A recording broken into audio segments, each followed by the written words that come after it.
Good evening, everyone. Good morning and good afternoon, depending on the time you come across this video.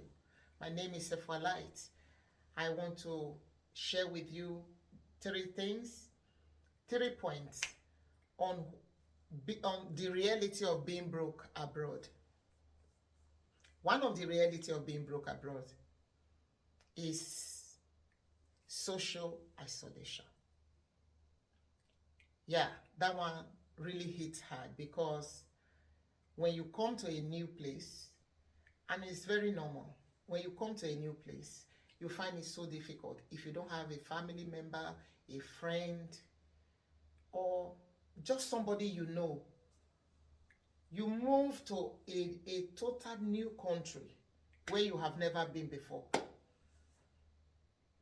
You will truly feel the heat of social isolation. Yes.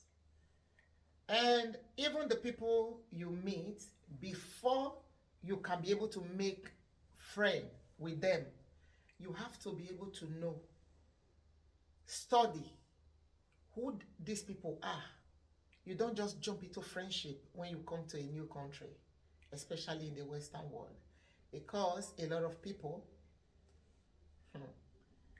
they don't make friends like that in this place.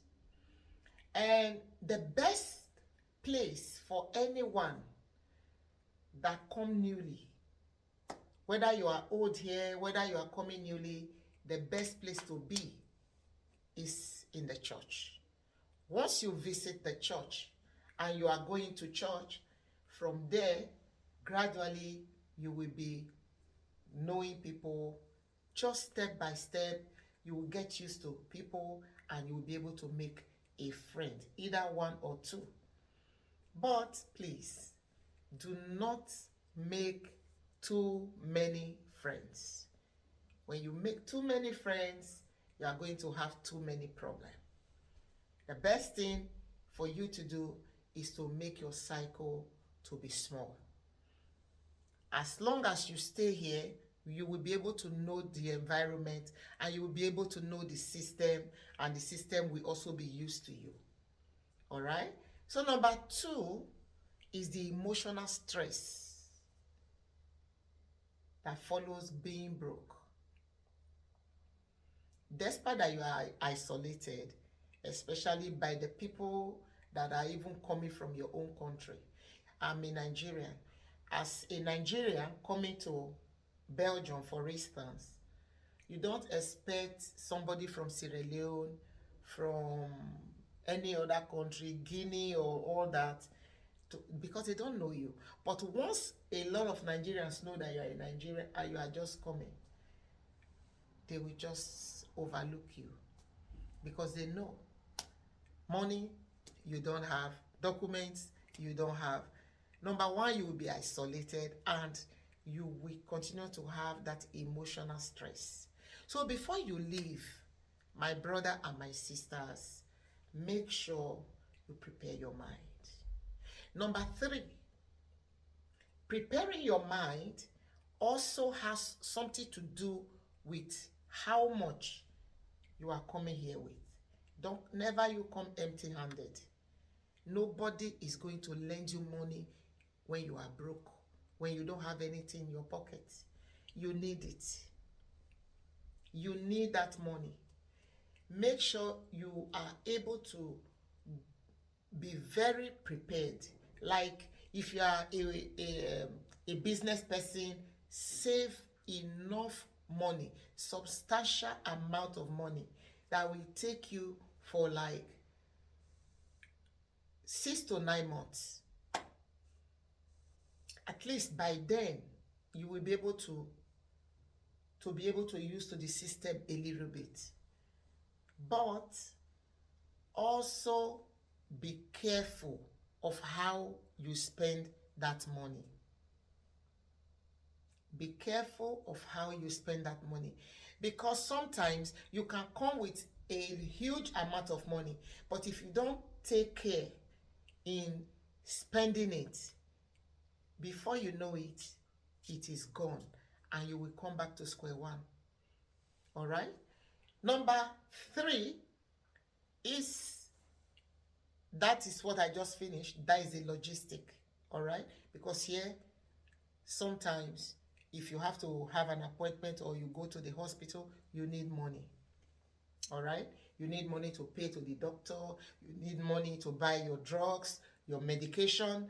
You need money to enter train, to buy the ticket. You need money to buy ticket for the bus. You need money. Even a lot of people that are riding bicycle and machine, you cannot ride machine here when you don't have the machine license. There is no way. If you don't have document, you cannot even near the machine.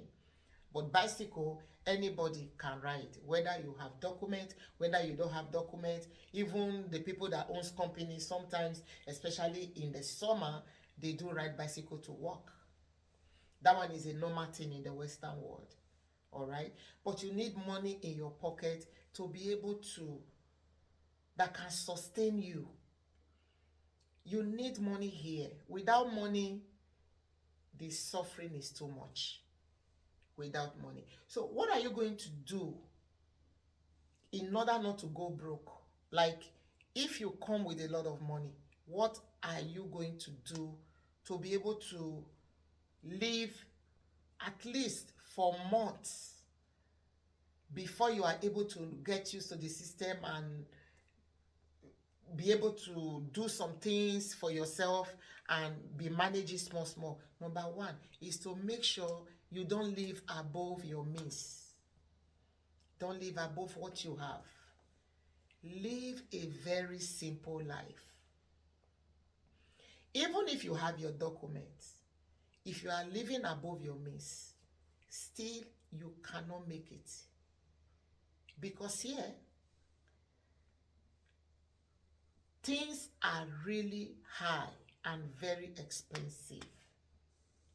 Very, very expensive. So when you see people do different things. And maybe you are just based on your the small money that is in your pocket, that is what you are managing, and you don't have documents yet, you don't know the whole system yet. You are just battling in your mind. I know I have this money with me, but what do I do? How do I navigate the system? What do I do? Please, even if you see others living high, you shouldn't. Make sure you cut your coat according to your size. Make sure you don't overspend. Make sure you don't buy the things that you don't really need. At least when you manage yourself, you will be able to go through it. I don't want this video to be long. I'm going to stop here because tomorrow I will be coming back to you and to share more light on what you should do and what you shouldn't. God bless you. Thank you.